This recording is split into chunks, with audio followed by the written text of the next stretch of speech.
Class 12 unit 2 का आज आप लोगों के सामने आ रहा है लेक्चर नंबर 5। ठीक है, लेक्चर नंबर 5। आज का जो टॉपिक है हम लोगों का सीरीज कॉम्बिनेशन ऑफ रेसिस्टर्स यानी प्रतिरोधों का श्रेणी क्रम समायोजन। फिर उसके बाद बारी आएगी पैरेलल कॉम्बिनेशन ऑफ रेसिस्टर्स यानी प्रतिरोधों का समांतर क्रम समायोजन। ठीक है, उम्मीद है आप लोग इसके पहले यूनिट 2 के 4 लेक्चर को आप लोगों ने बढ़िया से देख लिया होगा, समझ लिया होगा। आइए हम लोग समझते हैं सीरीज कॉम्बिनेशन ऑफ रेसिस्टर्स यानी प्रतिरोधों का श्रेणी क्रम समायोजन में क्या क्या खास बातें हैं। ठीक है, मान लेते हैं हम लोगों ने 3 रेसिस्टर्स को लिया है जिसका रेसिस्टेंस है R1, R2, R3। उसको हम लोगों ने 2 पॉइंट A और B के बीच एक कतार में यानी एक सीक्वेंस में एक सीरीज में कनेक्ट कर दिया। ये जो दोनों पॉइंट है A और B, इसके बीच हम लोगों ने एक कांस्टेंट पोटेंशियल डिफरेंस V को अप्लाई किया यानी एक नियत विभवांतर V को आरोपित किया। जैसे ही PD अप्लाई हुआ, विभवांतर आरोपित हुआ, पूरे कॉम्बिनेशन यानी पूरे समायोजन में करंट I सेटअप हो गया यानी समायोजन में I धारा स्थापित हो गई। ठीक है, एक खास बात आप लोग ध्यान रखेंगे, सीरीज कॉम्बिनेशन में यानी श्रेणीक्रम समायोजन में जो भी करंट सेटअप होता है, जो भी विद्युत धारा स्थापित होती है, सभी में सेम करंट का फ्लो होता है। क्यों? क्योंकि रास्ता एक ही है, इसलिए सबों में सेम करंट का फ्लो होता है। हाँ, ये अलग बात है करंट सेम है लेकिन रेसिस्टेंस यानी प्रतिरोध अलग अलग है, तो सभी रेसिस्टर यानी सभी प्रतिरोधकों का PD यानी विभवांतर अलग अलग हो जाएगा, जिसको हम लोगों ने मान लिया पहले का V1, दूसरे का V2 और तीसरे का V3। तो consider 3 resistors of resistances R1, R2 and R3 are connected in series between 2 points A and B. A constant PD V be applied between both points so that current set up in the combination is I. Hindi medium, माना कि 3 प्रतिरोध R1, R2 एवं R3 2 बिंदुओं A एवं B के बीच श्रेणीबद्ध हैं। इन बिंदुओं के बीच एक नियत विभवांतर V को आरोपित करने पर समायोजन में कितनी धारा स्थापित होती है? I। अब पहला जो रेसिस्टर है यानी पहला जो प्रतिरोधक है, उसका हम लोगों ने PD यानी विभवांतर क्या माना है? V1। तो PD अक्रॉस फर्स्ट रेसिस्टर यानी प्रथम प्रतिरोध का विभवांतर V1 ओम्स लॉ से क्या हो जाएगा? IR1। फिर ध्यान रहे, आप लोगों को ध्यान रखना है, सीरीज में यानी श्रेणी क्रम में करंट होता है same. PD across second resistors दूसरे प्रतिरोध का विभवांतर V2 IR2, उसी तरह से V3 IR3। और पूरा जो हम लोगों ने PD यानी विभवांतर लगाया है V, ये किसके बराबर हो जाएगा? V1 plus V2 plus V3, 3 resistors हैं। तब अगर इन तीनों का हम लोगों ने 3 लिया है, तो तीनों का अगर कंबाइंड, जिसको हम लोग कहते हैं इक्विवेलेंट, समतुल्य अगर प्रतिरोध यानी इक्विवेलेंट रेसिस्टेंस तीनों का अगर R हुआ मान लें, तो इकट्ठा पूरे कॉम्बिनेशन के लिए हम लोग ओम्स लॉ लगाएंगे। तो PD यानी विभवांतर कितना है? V, करंट कितना है? I, और इकट्ठा रेसिस्टेंस यानी समतुल्य प्रतिरोध R, तो V इक्वल्स टू क्या हो जाएगा? IR। ये हो गया कॉम्बिनेशन के लिए, पूरे समायोजन के लिए। अब क्योंकि V है V1 plus V2 plus V3, V का वैल्यू, V1 का वैल्यू, V2 और V3 का वैल्यू रख देंगे। राइट साइड में हम लोग क्या देख रहे हैं? I कॉमन है, इससे कैंसिल हो गया, तो R equals to R1 plus R2 plus R3 यानी इक्विवेलेंट रेसिस्टेंस यानी समतुल्य प्रतिरोध क्या हो रहा है? तीनों का एडिशन यानी तीनों का जोड़ यानी बढ़ रहा है। तो equivalent resistance increases when resistors are connected in series. तो आप लोग ये कंक्लूजन बड़ा महत्वपूर्ण है, इंपॉर्टेंट है, ध्यान रखेंगे। In series combination equivalent resistance always increases.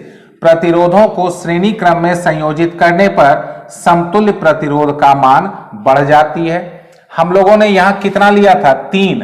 अगर 2 लेते तो होता R equals to R1 plus R2, और अगर N लेते तो R equals to R1 plus R2 plus R3 plus R4, इस तरह से dot dot dot dot Rn। आइए अब हम लोग, आप लोग जहां कहीं मौका मिले वीडियो रोक करके नोट कर लेंगे। आइए अब हम लोग पैरेलल कॉम्बिनेशन ऑफ रेसिस्टर्स को समझते हैं।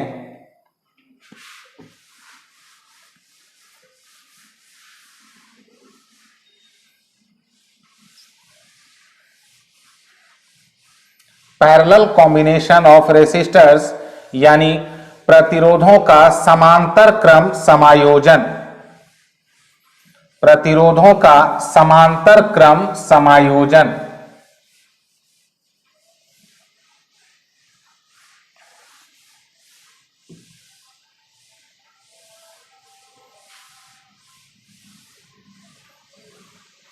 तो आप लोग अपने अपने कॉपी पर हेडिंग डाल लेंगे, पैरेलल कॉम्बिनेशन ऑफ रेसिस्टर्स यानी प्रतिरोधों का समांतर क्रम समायोजन।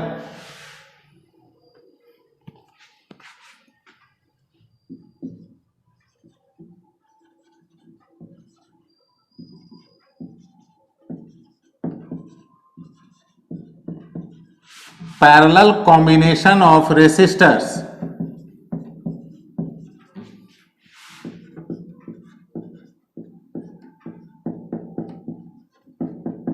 प्रतिरोधों का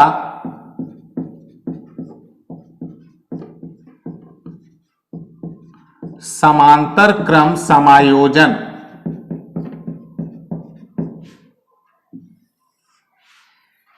ध्यान देंगे, हम लोग एक रेसिस्टेंस इस तरह से ले रहे हैं, ये मान लेते हैं R1 है, ये दूसरा है R2, फिर इस बार हम लोग 3 ले रहे हैं, ये है तीसरा R3। पैरेलल यानी समांतर क्रम में कैसे संयोजित करेंगे? तो सभी का एक एक एंड एक पॉइंट पर इस तरह से, और दूसरा एंड दूसरे पॉइंट पर इस तरह से, ऐसे। इसको कहेंगे पैरेलल कॉम्बिनेशन यानी समांतर क्रम समायोजन। ये दोनों पॉइंट हो गए, ये हो गया B और ये हो गया A। A और B के बीच हम लोग फिर एक कांस्टेंट PD यानी नियत विभवांतर V को आरोपित करेंगे।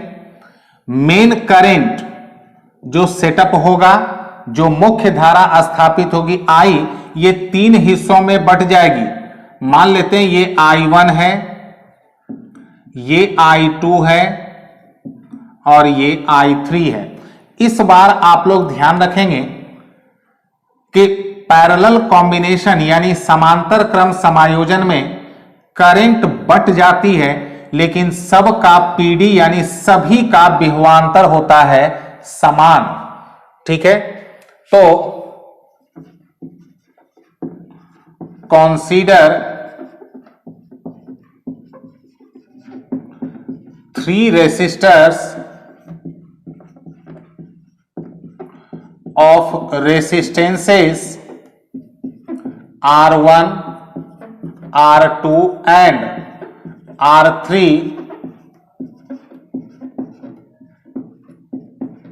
are connected in parallel between 2 points A and B। ठीक है, तीन रेसिस्टर्स हम लोगों ने एज्यूम किया है, रेसिस्टेंसेस है R1, R2 and R3 are connected in parallel between 2 points A and B. एक कांस्टेंट PD भी be applied between both points so that current setup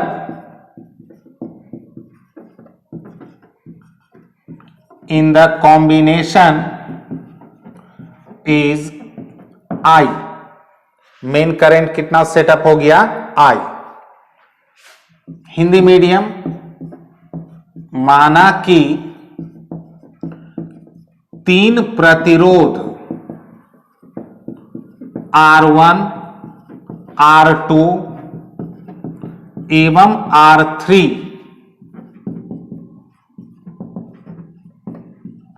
दो बिंदुओं A तथा B के बीच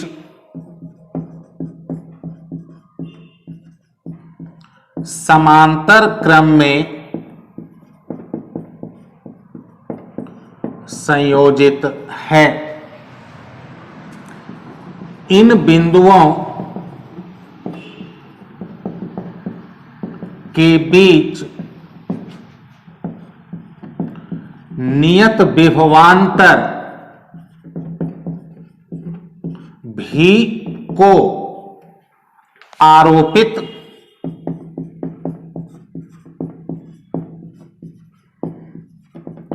किया जाता है, जिससे समायोजन में I धारा स्थापित होती है. ठीक है, आइए अब हम लोग इस बोर्ड की तरफ चलते हैं.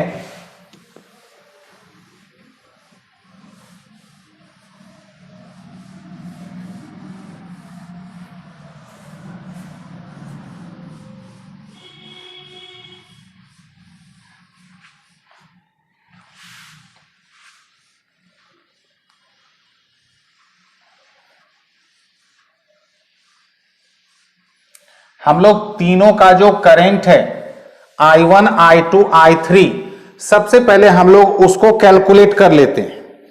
तीनों करंट को हम लोग कैलकुलेट कर लेते हैं, ध्यान रखिए. Now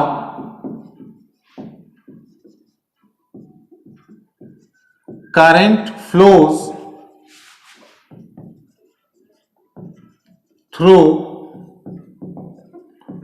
first resistor I1 equals to V by R1, Ohm's law से I equals to V by R. Current flows through second resistor I2 equals to V by R2 and current flows through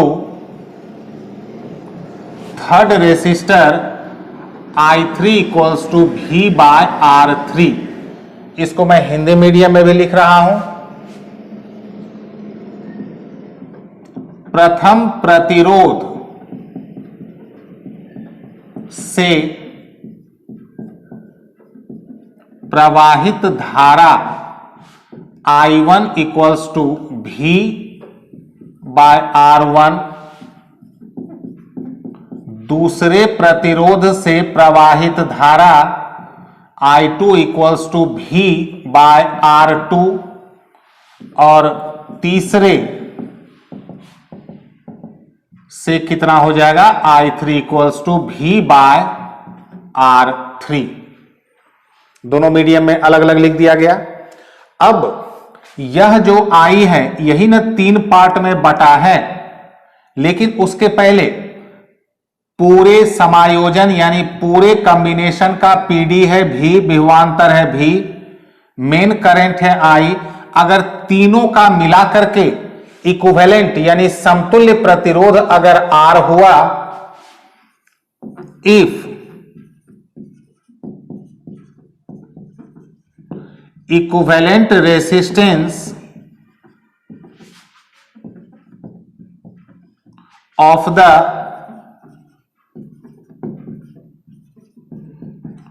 combination is R, then यदि समायोजन का समतुल्य प्रतिरोध R हो तो I equals to हो जाएगा V बाय R। ठीक है, अब फिर से मैं रिपीट कर रहा हूं, यही I तीन पार्ट में डिस्ट्रीब्यूट हो रहा है, बट रहा है। तो क्योंकि करंट स्केलर है, करंट धारा अदिश राशि है, तो I को हम लोग लिखेंगे I1 plus I2 plus I3, since I equals to I1 plus I2 plus I3, तो I की जगह पर क्या लिखेंगे, V बाय R, I1 की जगह V बाय R1, I2 की जगह पर V बाय R2 और I3 की जगह पर V बाय R3। तो आप लोग देख रहे हैं दाहिनी तरफ में V को कॉमन लेंगे तो इससे कैंसिल हो जाएगा, तो 1 बाय R हो जाएगा 1 by R1 plus 1 by R2 plus 1 by R3। तो अभी हम लोगों ने सीरीज में यानी श्रेणी क्रम में क्या देखा, सीधा ऐड होता है, बढ़ जाता है। इस बार क्या हो रहा है, इक्विवेलेंट रेसिस्टेंस यानी समतुल्य प्रतिरोध घट जाती है। तो हम लोग कंक्लूजन क्या लिखेंगे, पहला कंक्लूजन मैं यहां पर लिख रहा हूं, आप लोग नोट कर लेंगे।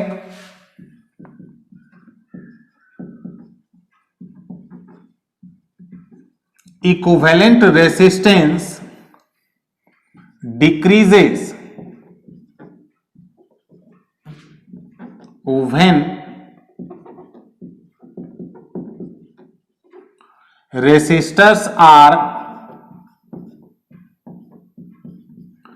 connected in parallel। पहला कंक्लूजन यानी प्रतिरोधों को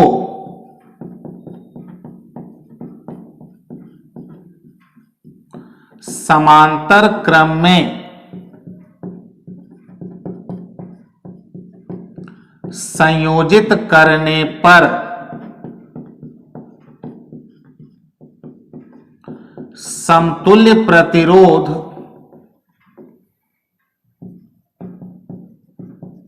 के मान में कमी हो जाती है, घट जाता है। अगर हम लोग 3 की जगह 2 ही लेते, फॉर 2 रेसिस्टर्स इन पैरेलल, 2 प्रतिरोधों के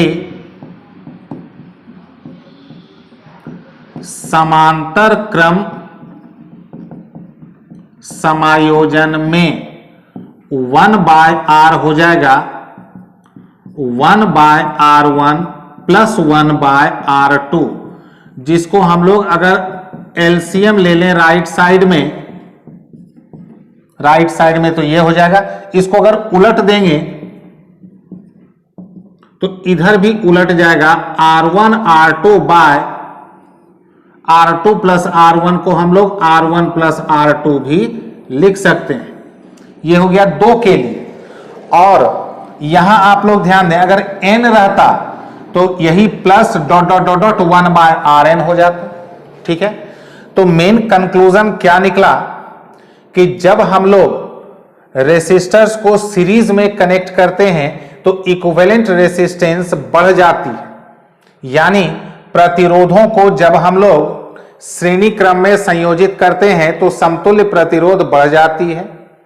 and when resistors are connected in parallel then equivalent resistance decreases। यानी जब हम लोग प्रतिरोधों को समांतर क्रम में संयोजित करते हैं तो समतुल्य प्रतिरोध के मान में क्या हो जाती है, कमी। ठीक है, इसके बाद का हम लोगों का टॉपिक रहेगा, ये जो विद्युत प्रतिरोध है, इलेक्ट्रिक रेसिस्टेंस है, इसका एक फॉर्मूला होता है। इलेक्ट्रिक रेसिस्टेंस यानी विद्युत प्रतिरोध का एक फॉर्मूला होता है, हम लोग उस फॉर्मूला को निकालेंगे। लेक्चर नंबर 6 में उस फॉर्मूला को निकालेंगे। उसके पीछे पर्पस यही है, उस फॉर्मूला से हम लोगों को पता चलेगा कि इलेक्ट्रिक रेसिस्टेंस कौन कौन से फैक्टर पर डिपेंड करती है, यानी विद्युत प्रतिरोध कौन कौन से कारकों पर या किन किन बातों पर निर्भर करती है।